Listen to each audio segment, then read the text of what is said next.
Assalamu alaikum, hürmetli yurttaşlar, yaxşımısınlar, sağlıklı, yaxşımı, keyfiyatlar zorma. Yine bir gün özlerimizin Bağat, Duman, Oğuzravat kışlarında sərvər ülkelerimiz üçüncü silək görgən remontları başladılar, xuda qalacaq. Kimdə ki, üçüncü remont etəməndə niyet etib bir yanlar olsa, Sərvərbəkə telefon ura verəsilər, Sərvərbək siləyən xizmətdə şu silək köngüldəydən ziyadə edib, oxşatıb, bərədir növlənədir. Hazır körgənləriniz şu saman soğaqdan bəğini işləb, gəlgən şu Sərvərbəkdən icadı bu. Natyana patalog deyisiləmə, aboy deyisiləmə, həmməsi var. Şu siləyə kilitli bərib, bani, sani, həmməsini işlətbərib gedərdir. Kimə şimdi xizmətlə gərək olsa, ekrantində nömrələr var, telefonu özümlə gəlib, iş başlatırlar.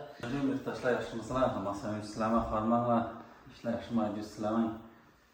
Yine şu güzarda bir cəy çıxardıq, əcəb ətib, nəsib etsin. Şöyle izləyən bir nöldən çıxardıq. Yani bir üçün Türk bərzən samallayda turvadı, rond kont bilən kəli vaziyetdə aşağı paştı padmaya qatıb. Suab, rond kont, ştaklovka, həmində o patqüşət tikərək çıxardığını. Nölden gelip kıskasın nölden başladın. Nölden başladık. Neçə gündə bitdi şu? 6-7 kat ya. 8. 20 günde, 21 günde bitirdik. 21 günde. Aboy, saboy, hemmesini özün koldan çıkardın ha? Koldan geldi. Vallahi. Yine ortalar kime üçündü yine hizmetle gerek olsa üçündü üydü oxşattıraman deseniz yine bir mərtə ekranından nömerlə var.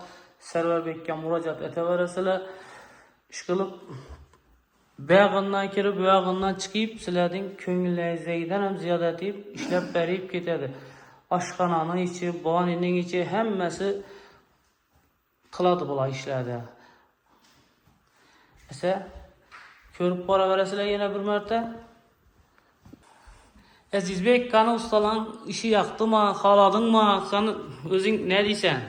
Bıraktı kanalın muhlisleriyle bize Sərvərbək düşü hep geldim üye saman soğudan başladı işini.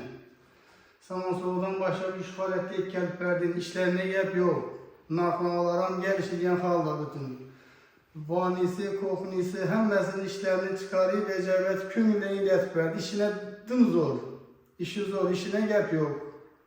Ecayip işleri. Köngüldeydən həm yaxşı mı? Köngüldeyimdən həm zor, dım zor. Köngüldeyimdən həm zor yatıb çıxardı. İşine gəp yok.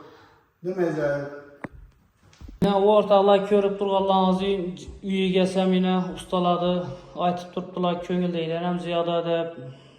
Şu degəndi Sərvərbəkdə işlerini gördüğünüzde yine bir mərtə telefon nömrələri var ekranda. Telefon ura verəsilər. Sağ olunlar, salamat olunlar.